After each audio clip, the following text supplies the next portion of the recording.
Yo tout le monde, bienvenue sur cette vidéo dans laquelle on va parler de cette chose à faire, de cette critère à prendre en compte avant d'investir. Donc investir, que ce soit investir en bourse ou pour tout type d'investissement que vous souhaitez faire. Je vais vous partager ici 7 points qui sont issus de ma propre expérience personnelle avec ce que j'ai fait dans ma vie, mais également de mon expérience professionnelle, étant donné que je travaille dans la finance. Je vois pas mal de situations différentes tous les jours qui m'ont permis quand même d'avoir une vision globale des choses qu'il faut faire avant de prendre une décision. Donc c'est parti.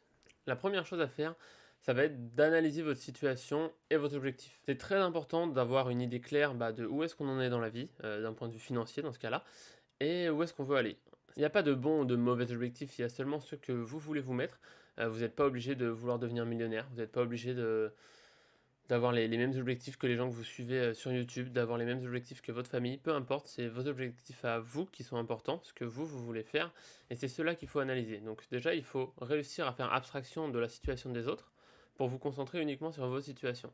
Une fois que ça c'est fait, il faut réussir à l'analyser, savoir à quelle étape est-ce que vous êtes aujourd'hui et à quelle étape vous voulez terminer.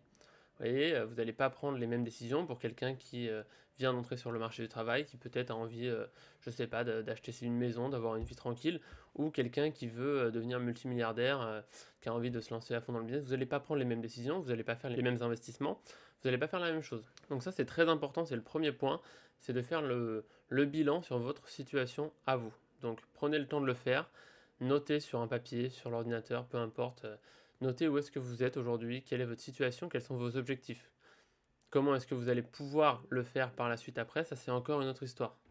Donc ce que je vous recommande à tous, c'est de 1, prendre votre situation actuelle aujourd'hui, donc là votre situation financière, de lister où est-ce que vous en êtes. À côté, vous écrivez vos objectifs, avec un horizon temporel de préférence, c'est voilà, à quel horizon, quels sont les objectifs que vous avez et à quelle temporalité, dans combien de temps est-ce que vous voulez atteindre ces objectifs. Donc ça c'est important. Alors on vous conseillera toujours de mettre des objectifs plus importants que la réalité. Bon, ça vous faites comme vous voulez. En effet, voir grand, ça vous permettra de vous bouger, je pense, un peu plus et de réaliser les choses comme il faut. Mais donc voilà, faites ça, c'est très important. Si vous n'avez pas une vision claire là-dessus, bah ça va pas fonctionner. La suite, en fait, ça marchera pas bien parce que peut-être que vous aurez mal analysé, vous ferez pas les bons investissements, vous serez frustré. Il y a plein de paramètres à prendre en compte. Donc faites ça, vraiment, c'est important. Vous listez aujourd'hui, plus tard, dans combien de temps. Et ensuite, une fois que vous avez listé, que les objectifs sont clairs sur ce que vous voulez atteindre et la situation où vous êtes aujourd'hui, là, vous vous renseignez, vous commencez à regarder, du coup, qu'est-ce que je peux mettre en place pour atteindre ces objectifs en respectant mon horizon de temps. Alors évidemment, si aujourd'hui vous venez d'arriver, que vous voulez être millionnaire demain, ayez des objectifs réalisables par la plupart des gens, parce que voilà, il y a des choses que certaines personnes feront, mais encore une fois, c'est les 0,001% qui réussissent ce genre de choses. Ne soyez pas irréaliste non plus et concentrez-vous uniquement sur vous sans prendre en compte les autres. Ensuite, une fois que vous avez fait tout ça, le plus probable c'est que vous allez décider d'investir. Alors peu importe que ce soit probablement en bourse, peut-être en immobilier, peu importe le type d'investissement que vous souhaitez faire. Une fois que vous avez du coup défini tout ça, il va falloir savoir vous, qu'est-ce que vous pouvez investir tous les mois, quelle est votre situation financière. Donc on a vu votre situation personnelle, vos objectifs. Là maintenant on s'attaque à votre situation financière. Pour ça, il n'y a pas de secret, ça va être très très chiant. Je ferai d'ailleurs des vidéos dessus pour vous montrer un peu comment moi je fais. D'ailleurs, je ne le fais pas, mais ça me poussera à le faire et à être rigoureux là-dessus. Il va falloir analyser sa propre situation, son budget, son épargne, ses dépenses pour voir en fait où part l'argent. Parce qu'il n'y a pas de secret, pour investir, il faut de l'argent. Donc il faut avoir une capacité d'épargne. Et si vous voulez voilà, vous enrichir, il va forcément falloir passer par l'investissement. Et donc, ça va être une étape cruciale. Alors, vous pouvez en soi faire sans, hein, parce qu'il y a des gens qui dépensent beaucoup moins que ce qu'ils gagnent. Ils n'ont pas forcément besoin de mesurer. Mais pour la plupart des gens, une fois que si vous êtes déjà dans une situation de quelqu'un qui a une vie de famille ou autre, ou peu importe, vous allez sûrement avoir pas mal de charges et ça peut être compliqué pour une bonne partie des gens d'isoler de l'argent à investir. C'est pour ça qu'il faut mesurer, il faut pouvoir analyser sa situation, sa capacité d'épargne. À l'époque, du coup, moi, je m'étais créé un tableau Excel avec mon budget, des graphiques, enfin un peu de suivi. Je pense qu'il n'est pas terrible, il y a un peu trop d'informations dessus. Mais petite astuce pour vous, si jamais vous n'avez pas le temps, vous allez sur Excel, et vous allez ici, donc vous allez sur Autre modèle, vous tapez budget, hop. Et là, en fait, vous allez avoir plein de simulateurs, donc vous pouvez cliquer sur le premier. Hop, budget mensuel, et puis là ça vous calcule assez rapidement.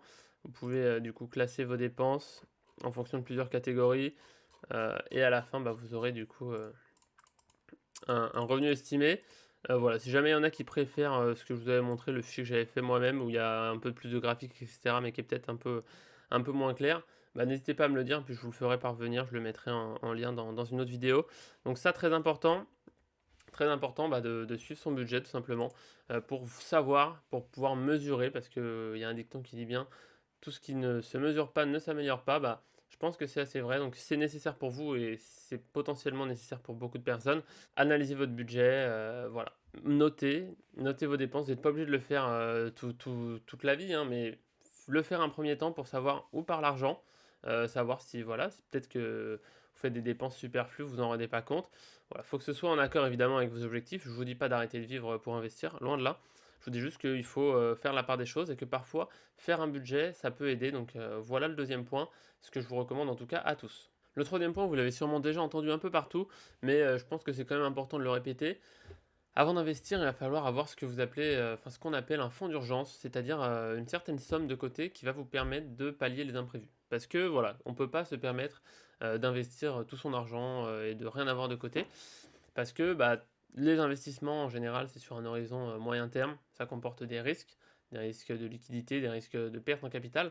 Donc vous ne pouvez pas vous permettre d'investir tout votre argent sans avoir une certaine somme de côté pour pallier à de potentiels imprévus. Ce fonds d'urgence, il est un peu en lien du coup avec les deux premiers, puisque ça va dépendre, de vos objectifs, de vos situations, puisque quelqu'un qui a peu de charges n'aura pas le même besoin en fonds d'urgence, quelqu'un qui n'a pas de voiture n'aura pas le même besoin en fonds d'urgence, quelqu'un qui a une maison et des enfants n'aura pas le même besoin en fonds d'urgence. Et également, ce fonds, on le base principalement sur les dépenses mensuelles. C'est pour ça aussi que c'est important d'analyser votre budget et votre capacité d'épargne. De manière générale, on recommande d'avoir entre 3 et 6 mois de dépenses mensuelles sur un fonds d'urgence. Ça va permettre de pallier à des imprévus. Et si jamais il y a quelque chose, voilà, une perte de travail ou une diminution de quoi que ce soit, une augmentation des charges, de remettre, de réanalyser votre situation, de refaire autre chose, de revoir en fait ce que vous aviez fait avant pour pouvoir l'adapter sans que ça vous bloque, que ça vous pénalise au niveau de vos investissements, étant donné que vous avez voilà, de l'argent de côté.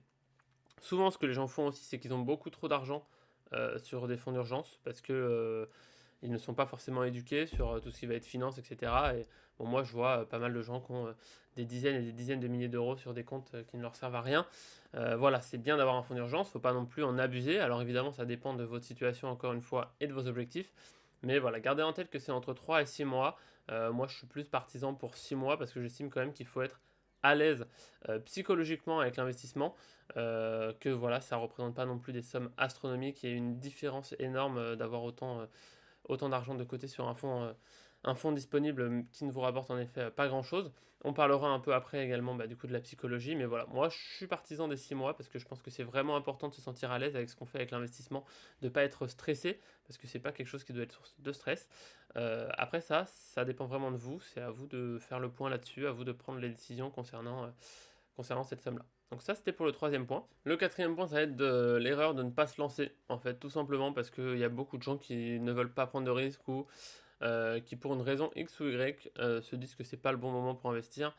Vous savez ce qu'on dit, le meilleur moment pour investir c'était hier, le deuxième meilleur moment c'est aujourd'hui, parce que on ne sait pas exactement de quoi demain sera fait, mais il y a pas mal d'études qui montrent que à toujours vouloir attendre le meilleur moment, en fait vous allez juste pas vous lancer et ne jamais investir.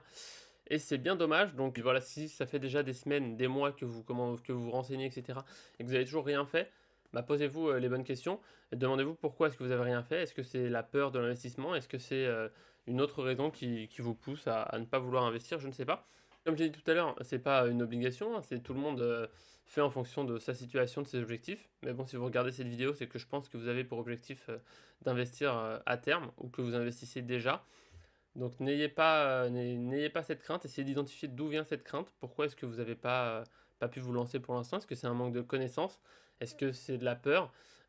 Si c'est de la peur, commencez par des petits montants, voilà, c'est le meilleur conseil que je peux vous donner. Mieux vaut investir des petits montants pour vous familiariser avec l'univers, plutôt que de ne rien faire et de ne jamais rien faire au final parce que vous allez rester paralysé. Donc voilà, évitez de ne pas vous lancer si c'est dans vos objectifs. Il faut passer le pas une fois que vous serez dedans. Je pense que ça ira tout seul, il n'y a rien de sorcier. Si vous pouvez avoir des stratégies très simples qui vous permettront de gagner de l'argent sur le long terme sans, sans prise de risque énorme, voilà, sans prise de risque à outrance. Donc faites-vous confiance, regardez bien, renseignez-vous bien avant quand même, mais voilà, n'ayez pas cette psychologie où vous dites non, je me lance pas, c'est trop risqué. Bref, peu importe, ne trouvez pas d'excuses en tout cas.